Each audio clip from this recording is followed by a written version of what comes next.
The old gas station diner sat alone on the edge of a two-lane highway, its neon, open 24 hours sign buzzing faintly in the still desert air. Inside, the smell of coffee and fried bacon lingered, the kind of scent that settled into the walls, making the place feel lived in.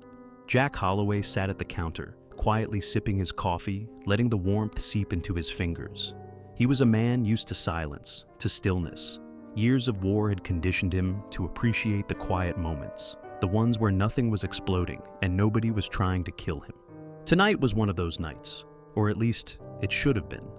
The moment the roar of motorcycles cut through the stillness, Jack knew peace was about to end. The iron vultures rolled in like a plague of locusts, their engines loud, their presence overwhelming. A dozen of them, maybe more, parking their bikes haphazardly outside, boots hitting the pavement with a sense of ownership. Jack kept his focus on his coffee. He'd seen men like them before, loud, cocky, the kind that confused volume with power. They weren't here to be friendly. The bell above the diner door jangled violently as the gang entered, their laughter sharp and mean. The air in the diner changed, the way it always did when predators walked into a room full of prey. The waitress Kelly stiffened near the register, her hands tightening around the notepad she was holding. The only other customer, a trucker sitting in the back booth, lowered his head, suddenly very interested in his meal. Jack just kept drinking his coffee. The leader, Deke, was easy to spot. A wiry man with a snake tattoo curling up his neck, too many rings on his fingers, and a mouth that never stopped running. He strolled in like he owned the place, grinning as he scanned the room. His eyes landed on Jack. "Well, well," Deke said, loud enough for the whole room to hear. "Look at this. Thought this place was dead, but seems like we got ourselves a real old-timer in here." Jack said nothing. He had no interest in their game. Deke's smirk widened. He looked at his men. "You see this? Guy's got that quiet, tough guy thing going on. Probably thinks he's better than us." A couple of the bikers laughed, but it was forced. Jack didn't move. Deke took a step closer, leaning against the counter, invading Jack's space, testing him. "You deaf, Grandpa?" Deke asked. "Or just slow?" Jack sighed, setting his mug down gently. "Just tired," he said, finally meeting Deke's gaze. "Long day?" Deke grinned like he'd just won something. "Yeah? Well, it's about to get longer." He reached over, grabbed Jack's cap, and tossed it across the diner. It landed near the jukebox, flipping over onto the floor. The trucker in the corner muttered a curse under his breath. Kelly froze. Jack didn't move, not at first. He inhaled slowly, rolling his shoulders before standing up. Not rushed, not aggressive. Just a man deciding it was time to move. He walked over to the jukebox, bent down, and picked up his cap, dusted it off. Deke and his men laughed, thinking they'd won. Jack sat back down, placed the cap on the counter beside his coffee. Then he pulled out an old flip phone. Kelly frowned, confused. Deke smirked. "You calling for backup, old man?" Jack didn't answer. He just dialed a number, put the phone to his ear, and waited. One ring, two. A voice answered, gruff, dangerous, amused. "Yeah," Jack exhaled. "Need a favor." There was silence on the other end, then, "How many?" Jack's gaze swept the room. 12, maybe more outside. A low chuckle. "All right, be there soon." The call ended. Jack flipped the phone shut and set it back on the counter. Deke raised an eyebrow. "That's supposed to scare us?" Jack picked up his coffee and took another sip. "Not yet." Deke's grin faltered. The laughter from the gang quieted. Jack just waited. Outside, the night stretched on. The iron vultures didn't know it yet, but they were already dead men walking. Deke was still smirking, but Jack could see the unease creeping in around the edges. The younger bikers were trying to keep the bravado up, shifting in their seats, forcing grins, but something had changed. The tone of the room had shifted. Jack hadn't threatened them, hadn't even raised his voice, yet somehow they all felt it, the pressure in the air. "You know what I think?" Deke said, straightening up, trying to regain control. "I think you're bluffing." Jack didn't answer, just sipped his coffee. That silence, that was what got under their skin the most. The trucker in the corner glanced at the door, debating whether to leave while he still could. Kelly, the waitress, had stopped moving altogether, just clutching her notepad so tightly her knuckles were turning white. Deke wasn't used to being ignored. It made him reckless. "All right, old man," he continued, louder this time. "Since you're too damn rude to introduce yourself, I'll do it for you. I'm Deke, and these are my boys, the Iron Vultures. Maybe you've heard of us." Jack nodded slowly. "Heard of you." That took him by surprise. His grin faltered. "Yeah?" Deke asked. "What did you hear?" Jack set his coffee down, turning just slightly to look him in the eyes. "That you talk too much?" The room went dead silent. Even the gang members didn't laugh this time. Deke's jaw twitched, his fingers curling at his sides. His cocky act had carried him through life, but Jack wasn't playing along. Deke moved first. He grabbed Jack's coffee and flung it across the counter, sending the mug shattering against the far wall. The gang laughed now, but it was a forced laughter, nervous. Jack didn't flinch. Slowly he turned his head, looking at the steaming puddle of coffee on the floor. Then he sighed and rolled his shoulders. "Now, that was just a waste of good coffee," he muttered. Deke's smirk returned. "Yeah? What are you gonna do about it?" Jack exhaled through his nose, stretching out his fingers. The stiffness in his knuckles was still there, an old reminder of a lifetime of breaking things. Before he could answer, something changed. Engines, loud, heavy, controlled, not the wild, disorganized growl of a biker gang. These were different. Jack didn't have to look. He knew. Deke frowned, turning toward the window, his confidence flickering. The younger bikers shifted in their seats, watching as 3 black SUVs rolled into the parking lot. The headlights cut through the diner's windows, casting long, sharp shadows. The engines idled, rumbling low like a distant storm. Deke laughed, but this time, it didn't sound quite right. "Oh," he said, nodding toward the window. "So, that's your backup? What, you call some of your old retirement home buddies?" Jack just waited. The doors of the SUVs opened in unison. That's when the Hell Vultures realized they had made a mistake. They weren't cops, not some locals coming to break up a bar fight.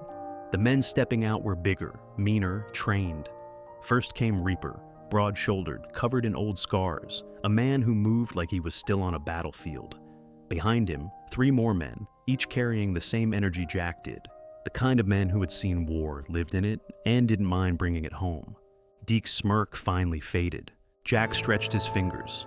"Still think I was bluffing?" Reaper stepped into the diner, his boots heavy against the tile. He looked around, scanning the room, reading everything in a single glance. His gaze settled on Deke. "This the guy?" Reaper asked, his voice deep, calm. Jack nodded. "That's him." Deke tensed. He was outnumbered, outmatched, and he knew it.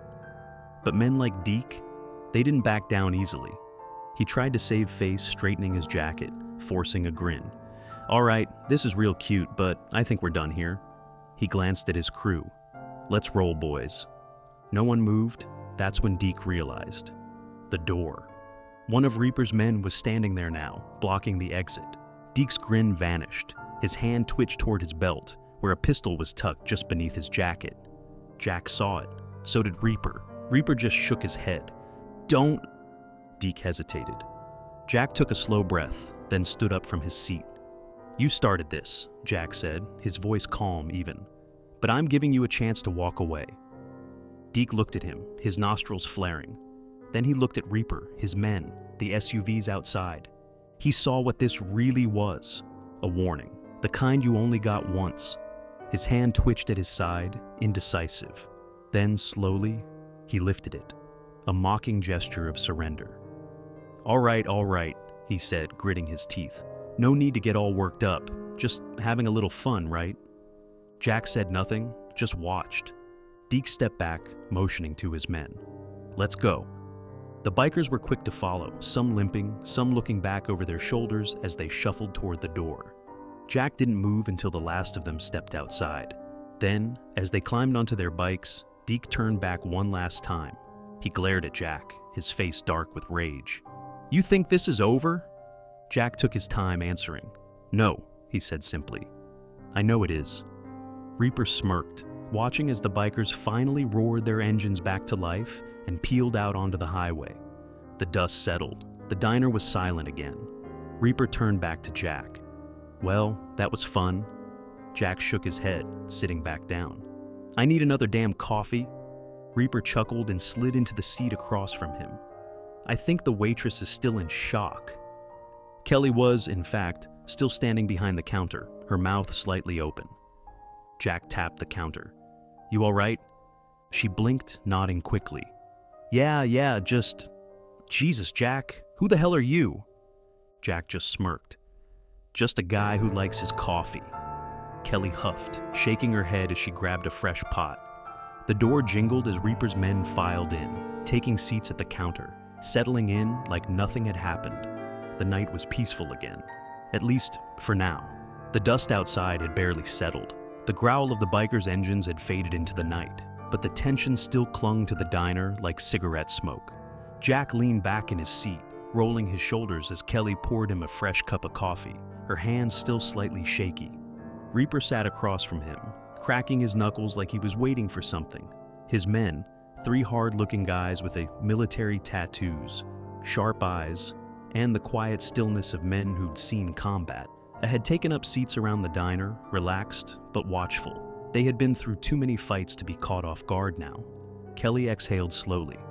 So, they're really gone, right? Jack sipped his coffee, eyes on the door. For now. The way he said it made her stomach twist. Reaper smirked. Deke's not the kind of guy to walk away without licking his wounds. You humiliated him. He's got an ego. He'll want to fix that. Jack sighed, setting down his mug. Yeah, that's the problem. Kelly blinked. The problem? Number. The problem was them coming in here acting like they owned the place. You put them in their place. They're done.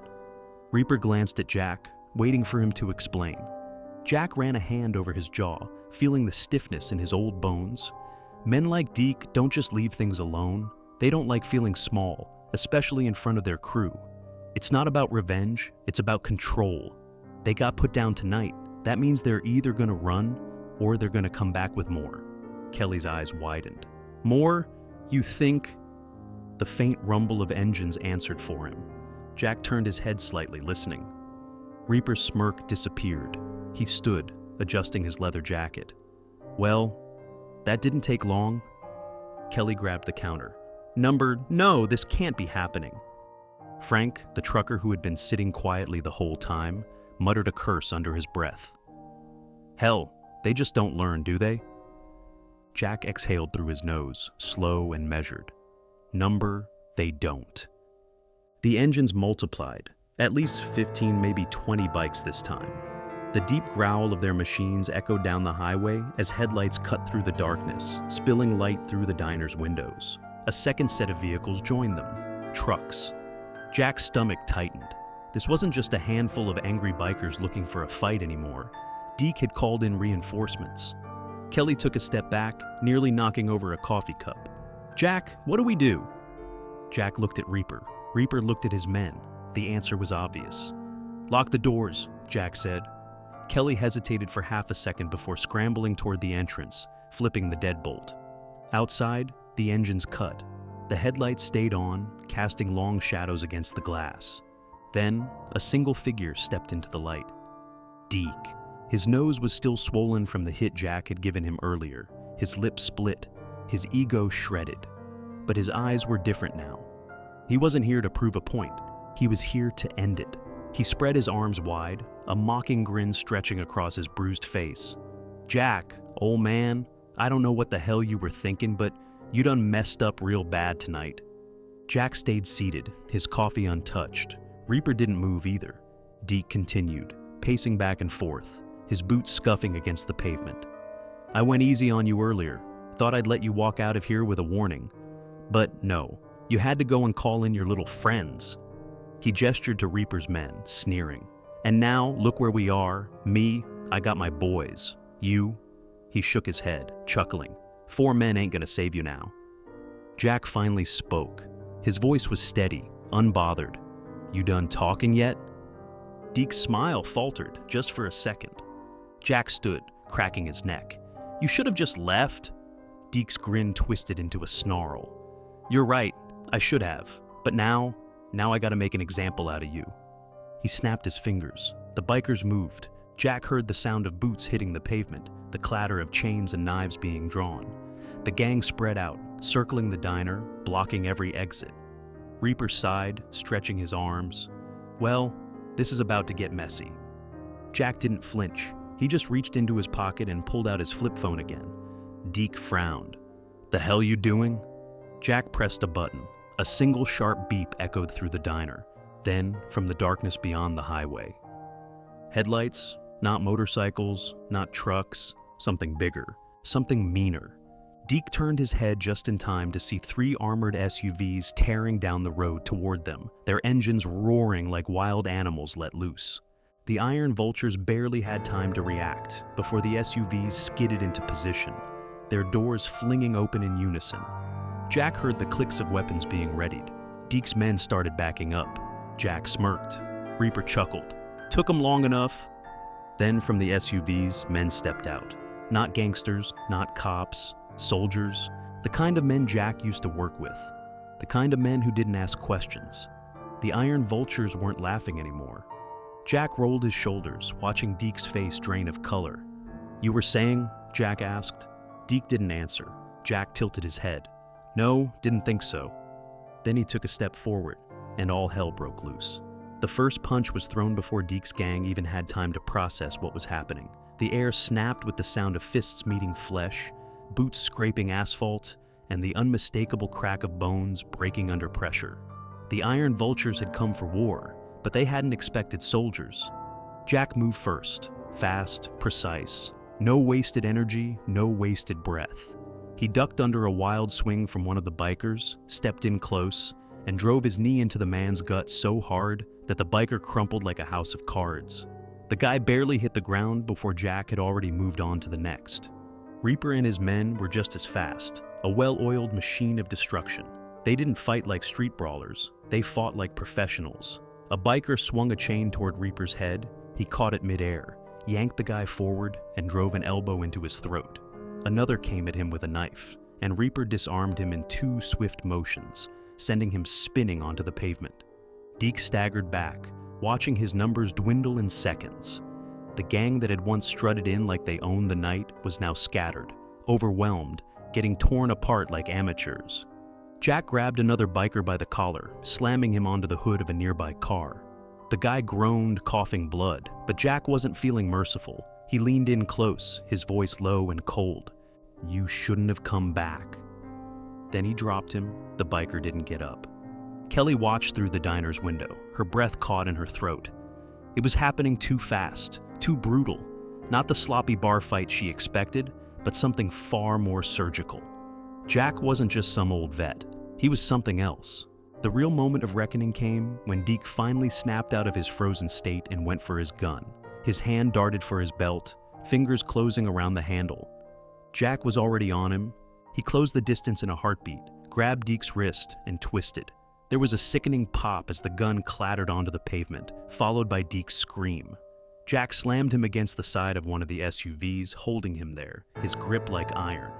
That's twice you pulled a gun tonight, Jack muttered. You don't get a third. Deke spat blood onto the pavement, his chest heaving. You think, he coughed, struggling, you think this is over? Jack's eyes hardened. He had heard that threat before, from men far more dangerous than Deke. So, he let go. Deke barely had time to recover before Jack drove a fist into his ribs. The biker dropped to the ground, wheezing, clutching his side. You're not gonna try again, Jack said, his voice calm. Final. Because if you do, I won't just put you down. I'll bury you. Deke looked up at him, and for the first time all night, he was truly afraid. The rest of the gang had either fled or lay groaning in the dirt. The ones who could still walk started limping toward their bikes, dragging their wounded along with them. Jack watched them go. Reaper wiped the blood from his knuckles, stepping up beside him. You want us to finish the job? Jack exhaled, shaking his head. They're done. Reaper smirked. Your call? The remaining bikers sped off into the night, leaving behind nothing but the wreckage of their shattered pride. Deke was the last to move. He staggered toward his bike, his ribs aching, his face bruised. He turned to Jack, his expression twisted between rage and fear. You made a mistake, he growled. One day, you're gonna regret this. Jack tilted his head. That's so? Deke stared at him for a long moment, then looked at Reaper, at the men still standing behind him. He saw it now. He wasn't going to win. He never had a chance. So, he did the only thing left. He turned, climbed onto his bike, and disappeared into the dark. The night finally settled. The air was still again. Reaper let out a breath. Damn, I was just starting to have fun. Jack huffed a quiet laugh, rolling his shoulders. Getting too old for this. Reaper raised an eyebrow. Could have fooled me. Jack glanced toward the diner. Kelly was still standing behind the counter, her hands braced against the surface like she needed to steady herself. Frank, the old trucker, had a smirk on his face like he had just watched the best show of his life. Jack sighed, cracking his neck. Let's go get some coffee. He turned, stepping back inside, like nothing had happened. Kelly stared at him as he slid back onto his stool, her mouth slightly open. What the hell was that? Jack reached for his mug, lifting it as if it was just another night. That? He took a sip. That was a favor being returned. Kelly blinked. That was insane. Reaper and his men took seats at the counter, settling in, ordering coffee like they hadn't just taken apart a biker gang. Jack exhaled, watching the night through the window. He didn't know if Deke would be stupid enough to try again. Maybe he would, maybe he wouldn't. Either way, it didn't matter, because Jack Holloway had spent his whole life dealing with men like him. And he was still here. The end. Please leave a like and subscribe if you have enjoyed the story. Love you.